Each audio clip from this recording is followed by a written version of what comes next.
Shut up and sit down.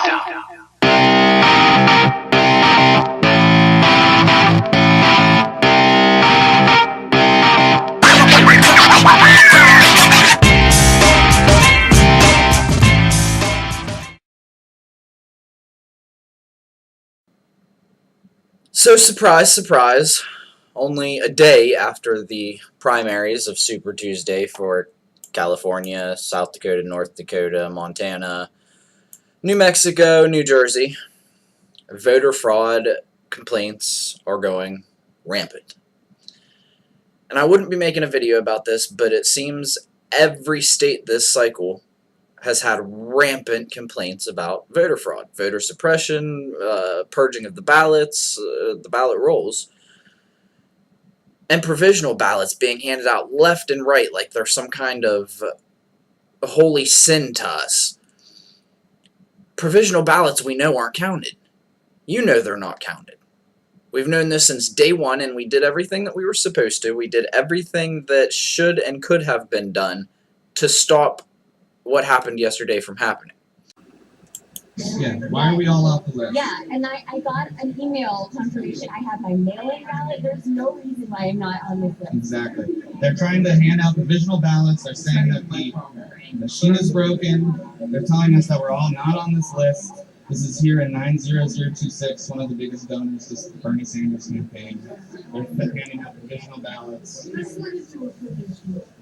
which do not get counted until after election. Now the question is what actually happened yesterday?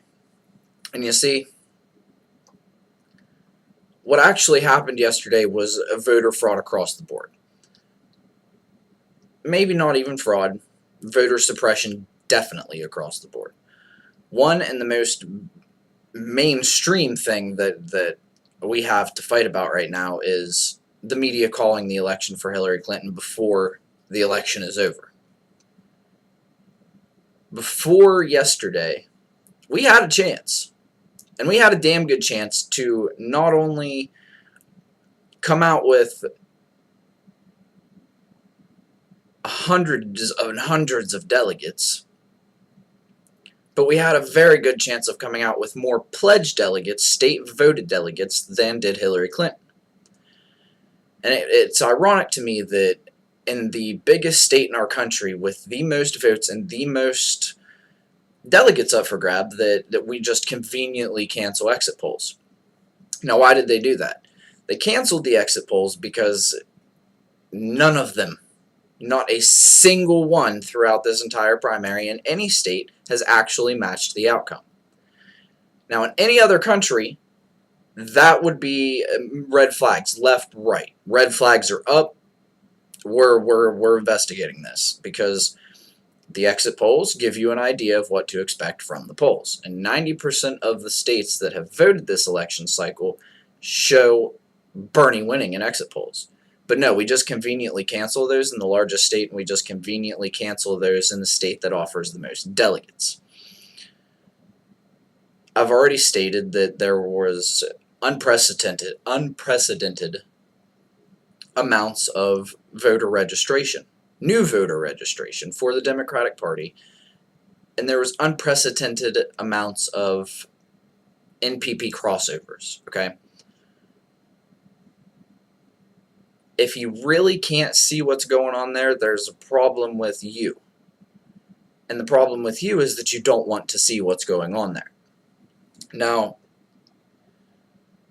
I know I'm going to get a lot of hate for it, but Hillary Clinton rigged this election. She rigged this election.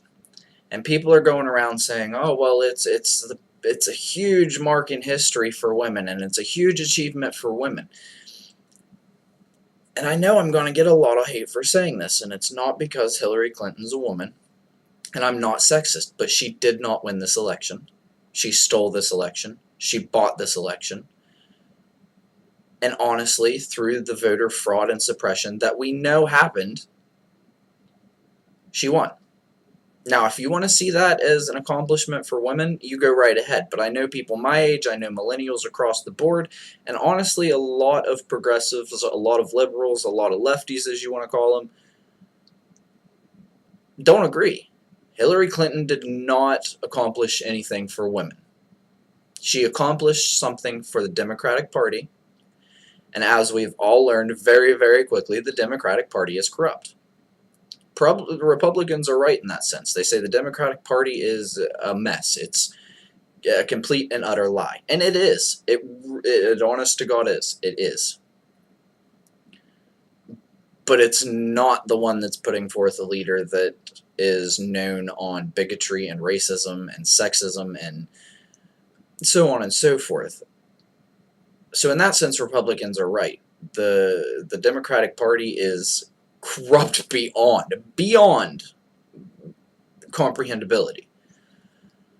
Now, the question is what can we do about it now?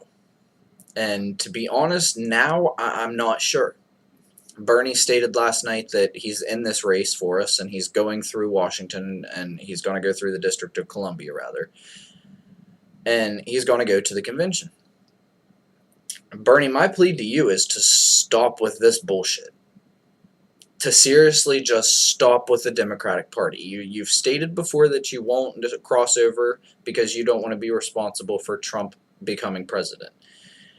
And in the beginning, that was understandable because you had a shot. But because of all of this voter suppression and blatant voter fraud that media companies are suppressing because they're owned by the same corporate elites that are buying this election, it screwed us, and it screwed you. I'm pleading with you at this point to join the Green Party, to run as an independent. Honestly, at this point, I would prefer if he didn't go to the convention. I would prefer if he stood up and said, this is wrong. This has been wrong since day one. I've been in this race to fix it since day one. And how I'm going to fix it now is running with a different party. Now, before all the comments fly and everything flies that he's stated he's not going to, and that would ensure a Trump presidency. No, it wouldn't. No, it wouldn't. Because just as many people are voting for Hillary Clinton right now, at least supposedly voted for Hillary Clinton, are voting for Sanders. So in that sense, a vote for Hillary at this point is a vote for Trump. That makes no sense. And it's been proven that 90% of his supporters are young people that have not voted before, and independents, NPPs, crossover ballots. That's why there's been such a fuss about, open primaries and closed primaries and so on and so forth, and super delegates. And he needs to cross over. He needs to cross over. And he'll win if he crosses over, because the people throughout this election cycle have seen and witnessed the rampant lies of Hillary Clinton and the rampant racism and just pure unfactual information brought forth by Donald Trump. The Green Party can win this, and the Green Party can win this very, very quickly. And it would be a political revolution. Now, where are you getting all this information from? Who says that there was voter suppression? Who says that there was voter fraud in California, so on and so forth? Everybody. Have you watched anything? Have you read anything? And I'm not talking about watching CNN, MSNBC, the pundits that are clearly there for Hillary Clinton. I'm talking about actually getting online, doing your research, and not on these USA Infobox sites and all of that. I'm talking about .org, credible sources. The LA Times released an article hours after the election congratulating Hillary Clinton on her nomination. And in the same context says that yesterday was a mess. It was chaos. Voter registration purges, voter suppression by giving them provisional ballots and not giving them Democratic crossover ballots because they either ran out or they basically just claimed that wasn't a thing. And everybody knows that it is at this point. We made sure we knew everything that could go on and should go on in California before California came to vote. That's why Bernie was there for 2 weeks straight. He camped there. He did. And, in some of these states, New Mexico, New Jersey, Clinton won them. She won them. But she didn't win the others.